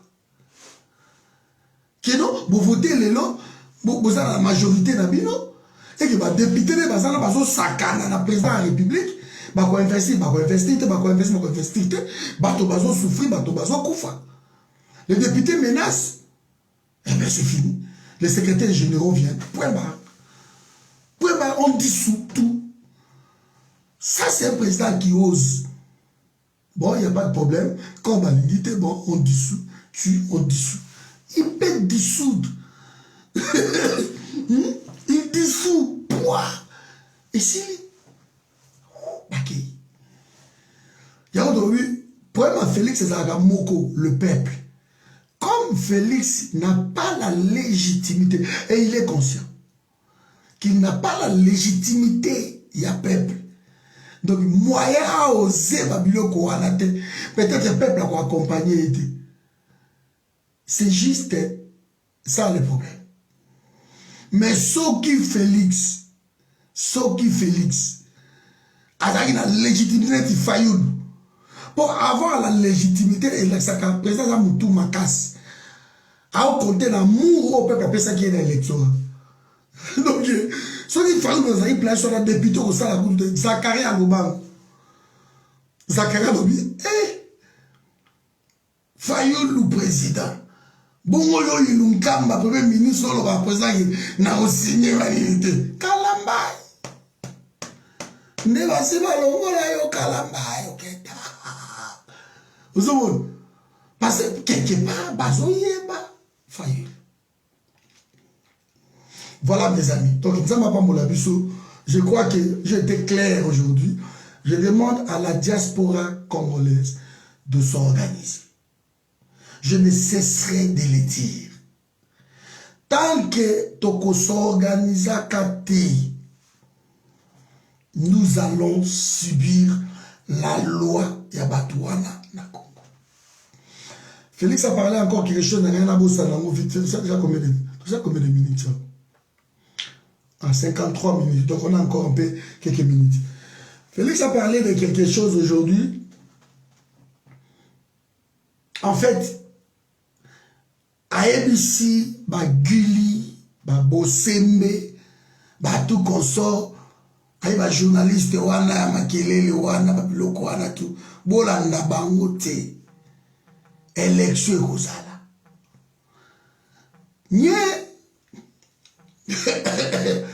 Vous voyez, au début, Aïsaki Bangoka, Aïsaki Nalingi Banzale loté. Vous souffrez de bosser l'élection Banzale. C'est quoi? Aboy, journaliste Banzale. Mais les Bossembe, les Guili, les Cholet, les autres là, ils continuent à crier, mais il est rati. Les là, ici, dans le lobby. Soki bozola na makelelo bataka na banet tu wana élection kozala te ti 2000 non élection kozala et recensement selon Yé Félix en consultant les spécialistes ils ont dit que tokoki kozala un recensement et les élections et ça en même temps. Nathan ou etika le go salam. Et souvenez-vous bato ya ONIP balekaki na TV. Ba ibisa Félix balobi ke biso toko go salisa recensement Nathan toko salisa. Et ba élection ko tu sou makamoluka ba mindondo te Benina Butembo basi ba pesa déjà les là. Benina Butembo, on va écouter. Élection de Salisiao le même jour. te dépouiller les mêmes jours, te passer résultat les mêmes jours. Donc, l'élection, vous sali yango, et résultat que vous pesa manakisa, ça que vous kumba ba bulletin tout, toke nango, et ça mouyibi. Yango les ça ba élection, ou écrit à ba conflit. On croit en Félix Lelo. Alors bien clair, a dit que non. A lui kaba sali ça ba élection, ou ok batu. Ba discuter te ba résultat wana, mutu nyoso amona ke na votaki. Donc, il faut, le moment venir, on va donner des pistes. On va donner des pistes. Donc, il ne faut pas que les bulletins, surtout, il y a Équateur et le mois et qu'il y a en Afrique. Bureau, on a sorti le résultat dans le Sili. Bon, compter, il Fayulu. Bon, compter en mot et Sili, bon, petit résultat. Que biso na bureau ya Mbandaka de biso bureau ya Masimanimba bato ba votaki 50 personnes. Alors sur 50 personnes, Fayulu a gagné 47 personnes et Tikali 3. Alors 3 on a Félix a gagné 1 et 1 mususu Kinke Mutamasimani Zupe Moko. Et moi, comme je suis pas pesé, je suis moi au Béminako. Ok. C'est bon, résultat est dans la centrale. Mon kiri mobile yebi et ma camounio surtout est yebi. Ok. Bon, élection ça non, élection, oh, salami mbaloyo. Bon, et salami tamsusu na kenge, netoza na bureau 1 ya kenge. Batu ba votaki tam sous 105 personnes. Et sur les 105 personnes à Kenge, Fayulu a eu 100. Alors 5 ont été kalaki. Félix a eu 2. 1, ma président Moussoussou, Bemba, Soria Rosala, je ne sais pas. Pour ma camopé, on est au carré, c'est dans la Kingo, toujours la subordination. Et 1 Moussoussou, ma président Katumbi. Bon, élection, ma aux années. Si quoi, na bureau, il y a Beni. Bureau à Beni, va voter combien? Non, bureau à Beni, Mobimba, va voter sur 300 personnes. Et sur 300 personnes, Fayulu a eu 300. Félix 0, Bemba 0, Katumbi 0. Vous comprenez? Donc, élection Zambalo Nenyewana. Soit vous salez à mon Nenyewana, c'est bon, et au final, tant que vous comptabilisez, bon, et ça, 100%, na Congo Mobimba va voter tam sous 78% à Congolais va voter bureau par bureau. Et sur les 78%, Fayulu a eu 72%, et les 6%, et Tikali Félix a eu 2%, Bemba a eu 0,9, hein, bon, Katumbi représente 0,6. Et c'est bon. De Félix a eu 2% naïe. Le gars bat ça moto est va repérer ça dans 1% virgule et quelques. Et c'est bon, Fayulu a eu 70% naïe, c'est 78. Et bah on a moi 6 moi 8%. Et c'est comme ça que Batopé va discuter pour cette qui tourne pas à wana. Mo qui a même baloyo, aïe madame le gars. Donc vous comprenez? Ben parce qu'on a gagné na Mbandaka biso tout aux awan. Donc on battre campagne. Et bureau ya Mbandaka Mobimba, bato va voter combien? Ah, bato va voter 150 personnes. 150 personnes. Et bon, Fayulu a gagné combien na Mbandaka? C'est clair, si 150 personnes, Fayulu a gagné 145 personnes. Deux, Bemba, Félix a eu Moko demi. Et Nambo et Tikali wala, ma petit cordon moi de moi et c'est comme ça. Ma face à les carton plein, surtout que la bande Nundu na yumigu tout kolowati. Nye! Robo qui chasse Siko, qui chasse sa bastion. Ici, qui chasse Bato va voter combien? Bato va voter 500 personnes à Kinshasa. Ah, d'accord, 500 personnes. Fayulu a eu 489 personnes. Et si 11 personnes ont été calées, Félix a suivi moi 3 parce que ouais, basawana, ba kelele, bani bani. Quand tout le monde a été présenté moi guerre, à cause de moi denaye, ben Mbappé, sur la cause de moi 1 et si Faoul va programmer, tout son les banda, ingeta, ma solo carré. Ce qui va mettre côté diaspora, mais Félix a dit que diaspora peut voter, ma sambo. Ma baby, ma pénal de sika pénal comme la ké, ma baby, ma mokono, ya ko beba po, diaspora boza combien? Diaspora va voter, baza 1 million. 1 million, ben Faoul a 1 million. Ici. Yeah. Tant ça gagne pas, 900 000. Au moins 20, moins 30, et puis c'est bon, ma solo. Et t'as bon, et vous avez est-ce que vous pouvez compter en côté? Alors, organiser un gros sur le Tchambongo. Pour Beni, Boutembo, Kassindi, Bani tout Félix, Bossana, Yango, Kuna, Nord, Kivu, et Sili, Ozwati. De côté la Bossana. Et vous allez ndenge mamna sino za ndenge na Lubumbashi ba box akatumbi katumba uzwati na Lubumbashi mafa ku battre so ibo kebi bete na ba kwanto mbolo kuna na Mupompa Faoula ko battre Félix na Mupompa parce que mon aventure le kuna mo lo nda kwa Félix kuna na Mupompa eloko zati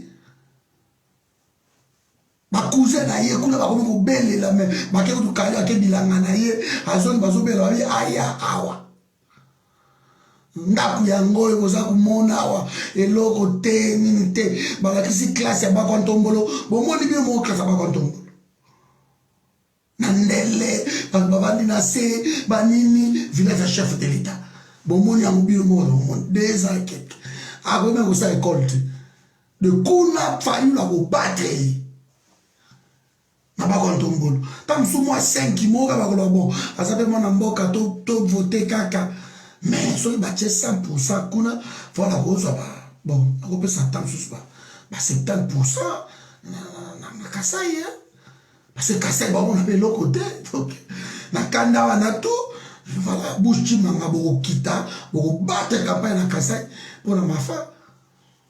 Donc vous risquez que l'élection Baloyo, 78% à battre va voter. Faoula dit 70. Moi 6 soirs pour Panzani. C'est tout. Nous avons écouté la bande de Nyoan. Dans la film de Nyoan. Nous avons Nakana na Faoula gagné Bango. Non, qui vous coûte Babo Sana dans Bango. Ça c'est clair, moi je joue. Babo Sana. Dans la diaspora. Arrêtons de rêver. Arrêtons de rêver. Maman Jenny, et ça la mandenge wana. Ceux qui peuvent respecter ma élection, si le chaos électoral se prépare, la diaspora, nous devons nous préparer. C'est maintenant que nous devons nous retrouver pour faire un bon travail. Arrêtons de rêver. Si le chaos électoral se prépare, la diaspora trouve la dernière rempart. Il y a pays. Dernier rempart.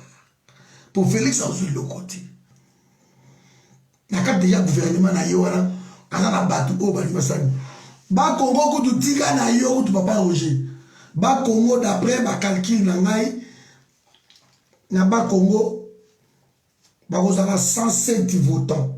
107 votants. Na ba Congo, Faoula koki kozwa. Si tout va bien, tam sous ba 103. Et est-ce qu'il va y 4 wana, 4 wana, mon dansé mi a robé la pesa sous moi 2 et soit béni de na yo pour pimeli mbalo mon dansé ma robé na 2 ma pesi Félix moi moko et bemba na katumba kaboli mo ndambu et zani wana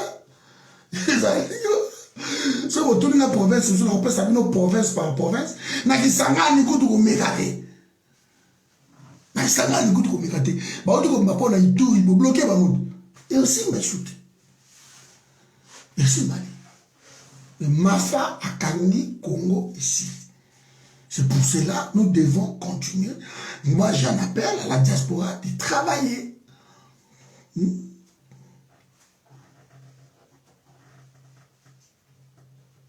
Avec leur personne, il prend Kagame comme un demi-dieu. Moi, je le combats même farouchement. Merci pour la question. Mais Bino Bandeko va soutenir Kabila, Félix Sina Kabila. Bangonde Bazozo Kagame comme un petit. Parce que pour eux, Bakoki jamais sont passés de Kagame. Vous savez, Bangonde Ndekonangai. Mais non, Bissoté. Moi, je ne soutiens jamais Félix. Kabila, donc, Nasa n'a pas Kagame. C'est pas mon problème. Faoul a combattre Kagame tout le temps, à la fou. Monsieur du coup, tu as déclaré que le bêta va monter ta guerre. Bateau va causer des midi, de quoi il dépêche. Voilà, donc je crois, on est d'accord. Papa Nangana, aujourd'hui, Kassai, vous êtes fidèle, jamais, Papa Nangana. Kassai, vous êtes fidélité, parce que vous avez dit. Oui, ma région, nous, surtout, il y a Congo, c'est là, ma statistique, il y a Bimi Sukoi. Il y a FAO, il y a Bima Sukoi. Donc, Oyo, et ça, qu'on là, et les Kinzala, qu'on les capatou, c'est les Kassai. Et ça n'a été. Les statistiques qui viennent de sortir, il y a la semaine dernière, hein, il y a deux semaines qui ont Sonia Rolé à publier, c'est deux semaines qui ont clair que les deux Kassai, surtout Kanang, Kassai, les Européens. Région où les Kiamon Nzala, ils ont été, ils n'ont pas été. Il a pris à Kassai, mais c'est chaud, il y a un mois. Il y a un mois, ils ont qui 1000 francs avant Félix Saya. Il y a un mois, ce qui est à Kassai, comme 4000 francs. Restaurant un mois, et comme le batobaye, le quoi, moi, ils ont une tradition, moutoyer, vous savez, moi, soupou, moi, nini, voilà, le quoi, moi, mino, moi, nini, et c'est tout. Les gens se contentent de ça, Manza, Kamboa, moi, Mino, moi, Zolo, mais on y a Benyam Biko, ya Kati à moi, Nkolo, Nakati à moi, il faut débourser, bah, 6 000. Et ça, des Foufou, ya Masangu, ou les Aletini, donc, Moboulou. Ils ont simbaté. Donc, bah, voter Félicité. Pour tirer au hôpital, na bango, bah, so sanga poto, Bolandaki. Et ça n'a été. Tipo na cheli neta mundu na neta mundu aka donc na divers tipo na cheli neta mundu abi na cheli neta na zako loba c'est quoi ça toza kozanga meme poto ezate poto apa ezate parce que ezangate na la ndela ba pri wana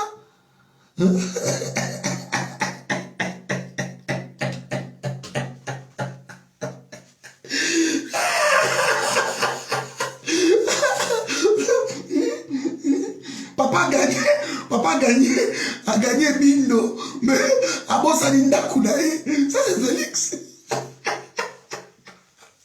Souffrance, Moïsa Nakasai, Bakoliana. Un soldat fidèle est celui qui mange. Boulangerie Zakate Nakasai, Zakate Kamito. Mais c'est l'eau. Bakoliana. Et Koloya Foufou. Nasa méchante bouche, et ça va pas statistique, mon ami. Et colon ya foufou oya jaune. Et colon oya jaune, voilà. Et ça là qui 2000 francs. Le lot commis 8000 francs. Voilà, ma dernier chiffre, on a eu comme on a. Pourquoi on a là? Et comme le lot 8000 francs. Et colon ya foufou. Tant que moi, il a cassé, il a 500 francs, il a 2 personnes. Donc, tout le monde a eu 250 francs, 250 francs. 500 francs, ils ont combien? Parce que 500 francs, ils vont à la bas. Je ne sais pas. 1000 francs, ils vont à la. Sur les 10 centimes d'euros, sur les, je ne sais pas. Bakakimo, sur les 10 dollars, je ne sais pas. Ils vont à la bas. Même pas $1, hein? $1, qui les a 2. $1, les a millions. $1, les a 2000 francs, hein? 2200 francs, je crois. de ce qu'on peut se faire 500 francs. Bon, il va kabolango na de. Si on a resangi sa mbongo wana, mon colonel n'y pas que ça 6 000 francs, à nous allons bloquer à moi. Voilà, 0,25 $. Hein? Tout ça, les bloquer à moi. Parce que moi, c'est la tradition. Et je suis maté. Voilà, donc il fait 000 francs. Je suis maté. C'est quoi, pour que la naïs a wap. N'a pas expliqué les binou. Niveau ya ba prix au Isakuna. Djilombulombo, webi nunda wana. Mobulu Djilombulombo, je crois, et comment il déjà 2700 francs. Djilombulombo. Et c'est là qui 200 francs. Konyi mutenyela, et comme sikoyo, ba niveau mususu. Bon, shima wa malade. Pondo, fufu akolala. Mobulu. Isa mama obeba ila la kaisute fufu ya bilala shima wa bilala isa kaisute papa a gagné bindo mais a boakisi ndako batalibanda bakolia bindo maki ezalaki 200 francs et comme 450 francs voilà soso kutu kolobate bango ikasanji baboma kasanga dengo oya yaki ona Jones Maweja oya suki neti nini Yesu ne donc incompétence na mona nanu te bango na kasai bozaka bao makelele baba jama nkumbelu jama ceci mais kasai makelele lo yade ma komela ezate rien du tout. Nzela ezate eza ngaite video eza wana. Ba kwa ntombolo balakisi ndako wana. Bomoni ndako a Félix, bomoni école a Félix. Donc Félix o akeku na Rwanda mogulu. Akoya lelo la zone nzela pete. Pembeni kaka wana pe na village oyo ba kwa shimula soki de bokota kuna père ya mutombo dikembe. Mobulu asundola pe ba école bani. Donc moi ide kana ngakuna po ebukani na Kasai na Chikapa ante kele na nipo na ebi Chikapa na bana Chikapa centre place aéroport ezalaka et Chikapa kele okatisi okei kota bakana et puis dibumba so okatisi ale okei kota bakamonya kama ko kabungu okokota dundu ale okei Angola mais kele nana nibo po ebukani Bouloki est logo mon côté. Maintenant, vous sali projet au Tijelulelu. Projet Tijelulelu. Vous sali en Ouana. Mais vous sali pour en être. Ok, pour aller à l'urgence. Banana, vous votez pourquoi? Passez-moi là-bas. Non. Un soldat fidèle est celui qui mange. Je ne cesserai de répéter. Je ne cesserai de répéter ça. C'est le logo de ma fils Mukoko Libanda, ma cheko, banane. Parce que banane, on va bien idée personne de Bundela qui y a un côté. Vous comprenez? Donc,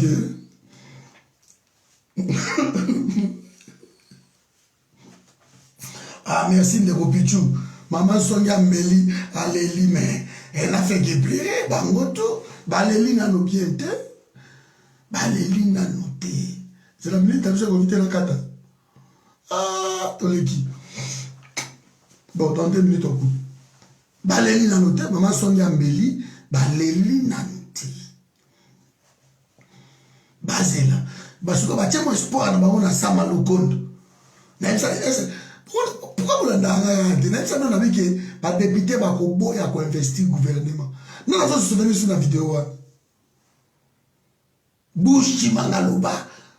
Nous avons se souvenir. Nous avons dit que les vont investir le gouvernement.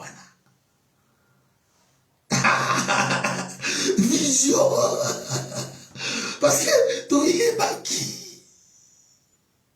Tu es baki. Nani aza soutenir le gouvernement. Naloba moi. Naloba que bako boya. Leo to souviens. Le ekomi koyamba bango ko négocier tolia mwa eloko moko eza wana yakosalela bango babiloko ya kolia soki ezalaki banani parce toyebisa ye bino kibakoboya badécor ezalaki mobulu. Et tout comme lelo aussi de Richard Kadima bokokende bokoyoka ke soki ba investir yango ekoyebanaka ke bazwi mo eloko. Et soki bazwi mo eloko na bango mais fonctionnement ya gouvernement wana ekosimbati. Et ça est l'autre côté. Et puis nous allons voir. Voilà, nous allons pas bino. Lobby sur YouTube, continuez à vous abonner. Sur YouTube, vous allez bien, vous s'abonner. Dans YouTube, vous avez ce cordon Patrick et Fonds Zabotoy. Donc abonnez-vous. Dans la veste à noir, abonnez-vous. Donc, beaucoup de monde. Et puis, l'autre, vous allez sur YouTube aussi, bon, sur Facebook bien sûr. Mais sur YouTube surtout, tout le sur YouTube, et puis on est là. Maintenant, on a une image à YouTube en ballot clair. Là, c'est bon, on est ensemble, nous avons pas Moulabino et Tukutani Lobby. Bravo, Namafa. Bravo, Nayo. Donc, merci pour ce travail fait. Merci pour ce travail fait. Donc, on est ensemble. Et je demande. Azo parlait tout le temps de Kagame. Mon cher, je suis désolé, mais Bisso Penza, Masola, Joao Vinda. Donc, laissez-nous Kagame, na direct, na Bisso. On peut parler que s'il y a un problème. Mais c'est quelqu'un qui ne mérite même pas de citer dans ma vidéo, na Bisso. Donc, c'est comme si vous avez peur de lui, que vous faisiez l'apologie de Kagame. Vraiment, si vous remarquez ma vidéo, na biso, ils ont rare tout le temps comme Kagame. On n'a pas besoin. Parce que Kagame a continué à Congo par Félix. Le losoke bozo bangaye bozo tanga parce que Félix a travaillé naïe. Alors, biso toujours bête à Félix pour atteindre sa Kagame. C'est ce que nous sommes en train de faire. Alors, Kagame a sauté Félix. Kagame a dirigé Félix de l'eau. C'est tout. Donc, c'est pas notre problème. Donc, vraiment, ne nous parlez pas de Kagame dans ma vidéo. On n'en a pas besoin de lui. Alors, toujours parler sur Félix, par respect, bien sûr. Il ne faut pas l'insulter. Je n'aimerais pas voir les gens insulter Félix dans ma direct Kinabiso. Je ne m'aimerais pas. Ok? Tout l'obélaye, clair, parce que nous sommes bien éduqués, on n'insulte pas les gens. Donc, toujours l'obélaye, ma bé, erreur, ou salaki. Moto à quoi apprendre, kaka, soy bozo l'obélaye, malam. Mais soy bozo finga moutou. Azo, cause n'unité, donc, mouta va changer le rosate. Tout contre la géoanate, il y a une politesse, il y a tout oyo, misala ko finga. Donc nous on reste constant, on n'insulte pas, mais on dit la vérité. On peut peut-être qualifier. Ce qu'on dit, Félix c'est un aventurier, ça c'est pas une insulte, une qualification. Ça c'est bon. On qualifie mon. Ce qu'on dit que Félix a lié à Kamingi, au fingi était, parce que mon ebino moro lelo a déclaré bilo à Golia.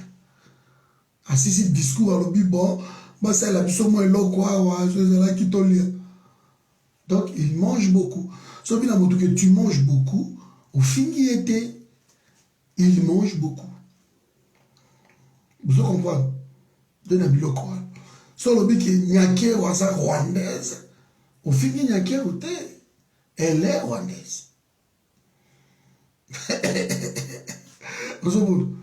Mais ce qu'on filme, Félix imbécile, Félix ça c'est pas bon. Là, je ne serai jamais d'accord. Mais tout taquet, n'a pas idée, tout qui est d'accord. Il y a un fort. Ok? Donc, nous avons pas mon la vie. Ce qu'on dit, Félix trichait, qu'elle dit, au fin, il était, parce qu'il est tricheur. Il a triché. il a triché. Il y a un autre PC comme Félix Trichekedi. Il a triché. Donc, fini était. Tu as vu que Sundo li pays village na yo. Au fini, on douté à Sundo la village na yo. C'est tout. Même au bout de Thomas Badolit, ils ont boité. Même Kabila Manon nous a boité. Kabila père, je parle pas, il y a Ventirio ou sous-sol. Non. C'est bon. Voilà mes amis, allez, notre solide, presque 2 heures, on est ensemble, la CPLI, nous avons pas pour la bino, nous avons un lobby, nous avons quelque part, dans Mikili, on a bimaki, au monde, nous avons un sika, nous avons un makingai, nous avons un cordon, merci, Ndengoye, donc, bah, pessinga, place, nous avons un ndakabatuti, donc, soko bengi ngai, bobengi singa, cordon, ya Canada, nous avons un Canada, so ben si ko cordon ya kana Canada tout ko penser te que na ba ola na ndaku na et simbati mais il faut déjà qu'aux hôtels so que na sala une semaine vous foutez dans hôtel na nga une semaine na yé na va à hôtel na va pas noter ko bon c'est une chambre mogo chambre haute ko je ne saurais pas de la vanda qui va tout. Mais ma ville, on a voyagé, ma propre famille, ma sali kuna, de son nakei, na vanda. Bon, maintenant, oui, merci, maman Jojo a répondu à rappeler le 28, Tobo Sanate, le 28 pour Nandeko, Odombo, Bafunda Kiye, Nandi, Lelo, Audio Mogozo Leka, Papa Léon, Azo Sala Audio qui Batouba qui était policier, Baboy, tout ça, des trucs comme ça, Odon, voilà. Moi, je voulais dire à tous les Congolais, ne rentrez pas dans des polémiques inutiles. Odon, c'est notre frère, il a besoin de nous, soutien on est important. C'est tout. Bafunda ye pas ya Rwandais wanate. Bafunda ye pas ya un des garçons du pouvoir, il y a Félix. C'est un combattant autobundagana ye ensemble et que dans le moment wana tout ça, on a besoin d'abisso. De présence d'abisso, ils ont la conditionnalité. Ça, ce sont des bêtises. Ceux qui tout ça est belé, ils ne vont pas verbaliser les gens pour ça, pour autant. Si on ne va pas verbaliser Bissot, tu confonds ta première-ité. Mais nous ne pouvons pas abandonner notre frère sous prétexte que non, vous allez être verbalisé. Ça, c'est des conneries. C'est des conneries. Et si on va verbaliser Bissot 120, parce que sur ma papier, voilà, tu confonds ta malin, mais c'est tout. Élection présidentielle, l'année prochaine en France, c'est tout. Parce que peut-être la verbalisation là, tout y a pas Covid et quoi, mais nous devons être là. Le 28, nous devons être là. Soutenir notre frère Odon. On est ensemble. Nous n'avons pas pour la vie, non. Donc, on est ensemble. Merci à tous. Boulala bien, Kimia. De Odon, vous avez soutien à Bissot. Vous avez soutien à Bissot. Tu peux compter sur le forum est là, le forum soutient tous les combattants qui sont dans des problèmes, le forum les soutient. Donc voilà, je demande à tout le monde de soutenir Odombo, quelles que soient nos divergences. On a besoin du Cambo, il y a structure à diaspora. On était juste ensemble, le tout est joué. Juste un communiqué, point barre. Le groupe, ils ont le conflit, ça n'a pas vraiment lieu d'être, on n'en a pas besoin. C'est un de nous qui a besoin de nous, voici. On les soutient, c'est tout.